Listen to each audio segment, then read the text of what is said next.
Лично я в это не верил, но это свершилось. 379 глава невероятных приключений Каскадера вышла День всех влюбленных. Да-да, давай, пошути про расстрел Чикатило, я жду. Кстати, Мори в этом году решил побаловать нас, поскольку новая глава выйдет уже через 2 недели, наверное. А еще 43-й том обещают к сентябрю. Вполне возможно, что в этом году Берсерка станет больше. Если что, все новости по главам, анимациям, анонсам выкладываю в свой телеграм. Там же публикуются эксклюзивные пересказы. Уже в эту субботу начну выкладывать Ганс. А прямо сейчас можете заценить последние главы саги о Винланде. Чтобы не листать, просто жмакните на закрепленные комментарии. Кстати, скорее всего вы пропустили, но бразильские братушки-аниматоры готовят свою адаптацию Черного Мечника. Мы со Слеером уже снимали видосы об этой анимации, нас заметили, ребятки подсуетились и прикрутили русские субтитры к своим роликам. Ссылочку на их канал оставляю в описании, настоятельно советую ознакомиться. Материала там пока немного, но тот, что есть, интригует. Пожелаем творцам удачи и сил. К слову, вы пропустили не только это. Я тут на Новый год запиливал ремейк Арки Потерянных Детей. Все было сделано в новом стиле и не так позорно, как раньше. Буду рад, если вы зацените. В прошлой серии Великолепный Век столкнулся с невиданной доселе угрозой. Тролли напали на город. Помимо них на вечеринку ворвался Ракшас. Судя по всему, прямиком с того света. Гад все еще в тюрячке, но плотно ощутил присутствие зла. Меня зовут Скерс. Цепаните вкуснях. Мы начинаем. Зло, укоренившееся в городе, медленно приближается к его жителям. Горожане в ужасе. Они никогда прежде не сталкивались с такими существами. Исидора понимает, выбраться из этой заварушки будет непросто. Паника воцарилась на этих улицах. Пак подсказывает путь, но мелкому кажется, что если он его послушает, они попадут в тупик. Но впереди маячит проблема посерьезнее. Исидора напуган. Кто это, черт возьми, такие? Пак уверен, эти существа тролли. У них точно такой живот. Помощь пришла откуда не ждали. Азан выпрыгнул из-за спины мальчишки и мощнейшим ударом прикончил монстра. Усатый не позволит этим тварям причинить вред юнцу. Троллей все больше. Переулок узкий. Сражение предстоит не из легких. Усатый приметил, что у Исидора сумки. Он планировал сбежать из города? Он мог бы присоединиться к нему, отправиться в странствие в поисках силы. Звучит неплохо, верно? Исидора кричит, чтобы усатый заткнулся. Он путешествует один. Горожане с ужасом наблюдают, как старик и мелкий кромсают троллей. Исидора кричит, чтобы они убирались. Нормисам здесь не место. В это время кушанские слоны продолжают буйствовать. Ракшас замер в ожидании. Что же предпримет юный господин? Остановить разгневанных животных будет крайне сложно даже для Дайбы. Кажется, что спасения нет. И тогда Силат приказывает Дайбе использовать телепатию. Он должен передать его мысли жителям всего города. Прямо сейчас. Старик озадачен. Так сразу? Не время для шуток. Но юный господин серьезно. Это важно. И справиться с таким приказом может только по-настоящему великий маг. Дайба решил не спорить. Мысли Силата и кушанского мага слились воедино. Силат обращается к каждому человеку в городе. Морда, услышав его голос, удивилась. Она узнала его. Юный господин оповещает всех о том, что город взят в осаду. За этим стоит убийца, присланный ястребом света. Но им не стоит бояться. Ведь они — народ войны. Кушаны. Пока Силат оповещает свой народ, Форнеза решила использовать то, чему ее научила Ширке. Девушка использует заклинание. И яркий свет обрушился на троллей, испепеляя их. Магия 4 сторон света в действии. Как же сильно Форнеза прокачалась за время путешествия. Телохранители Силата пользуются моментом и добивают остатки троллей. Но даже несмотря на это, монстров все еще много. Благо Серпика на месте. Своим мечом он добивает остатки. Родрик рад их видеть.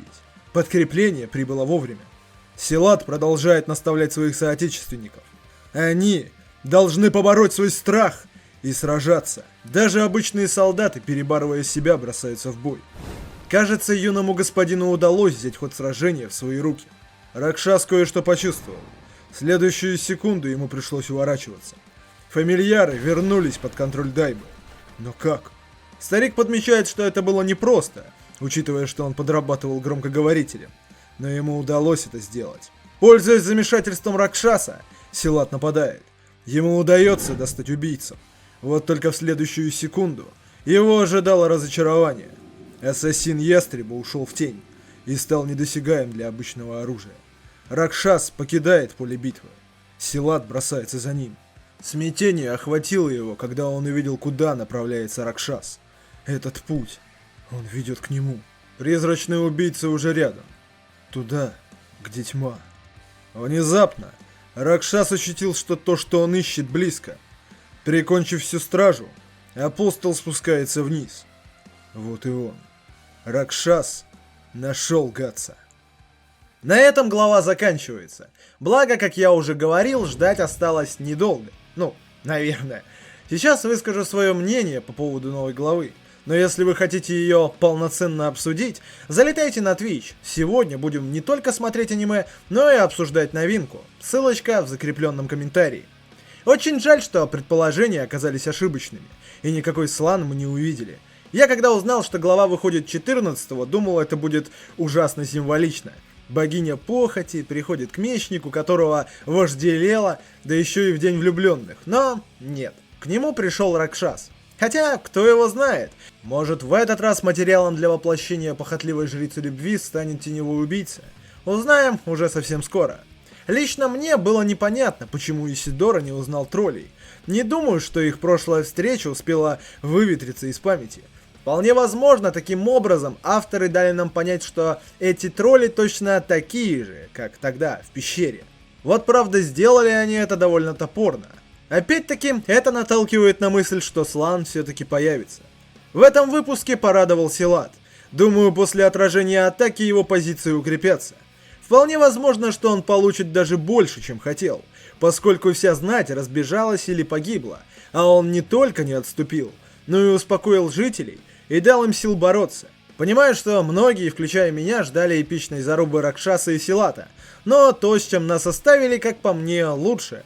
Как минимум, нас ждет интересный разговор. Не думаю, что Гатс, учитывая, как он сильно истощен, способен сражаться, но поговорить он явно сможет. Если, конечно, Ракшас не собирается молча его прикончить. Друзья, сейчас я буду говорить всякие блогерские штучки, после них будет трейлер. Это работа моей девушки Полины. У нас с ней своя молодая студия озвучки. Относительно скоро будет полноценная озвучка манги. Уже потихоньку приступаем к ней. Также мы сейчас озвучиваем драму Queen, можете заценить. Если вам интересен мой канал, прошу остаться до конца. Что ж, если понравился ролик и в целом нравится Берсерк, обязательно поставьте лайк, подпишитесь на канал и оставьте свой комментарий. Это очень важно для продвижения моего творчества. Если хотите поддержать канал рублем, можете заглянуть на Boosty. Сейчас я стараюсь сделать не только ранний доступ, но и эксклюзивы, а также какие-то реакции. Огромная благодарность вот этим ребятам. Только из-за них я все еще на плаву и могу радовать вас своим контентом. Чем больше вас будет там, тем больше я смогу сделать. Ведь мне по-настоящему нравится этим заниматься. Спасибо, что выбираете меня, пишите комментарии, ставите лайки и даже в период застоя остаетесь со мной. Мне это действительно важно. Все это время с вами был Скерс. Респект, что не скипнули концовку, вот-вот начнется трейлер. Полина очень старалась. Ну а я покидаю вас. Чао, пока.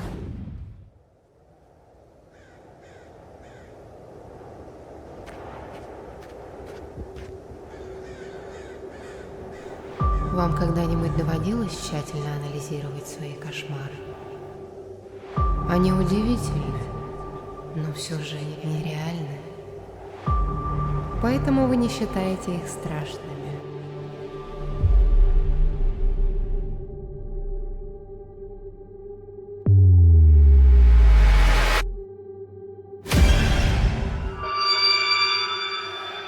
Но как только эти сны начинают оставлять тайные послания, граница между сном и реальностью полностью стирается.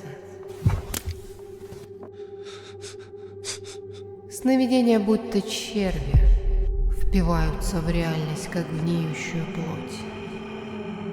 Все жертвы были в дружеских отношениях более 10 лет, после чего были последовательно убиты. Полиция уже... Гнев. ненависть, страх. Сомнения и подозрения одолевают тебя. Загадочная тайна непрерывно прорывается наружу, истончая границу между истиной и иллюзиями. Однако ты упускаешь самое страшное. Ты тот, кто связывает все это воедино.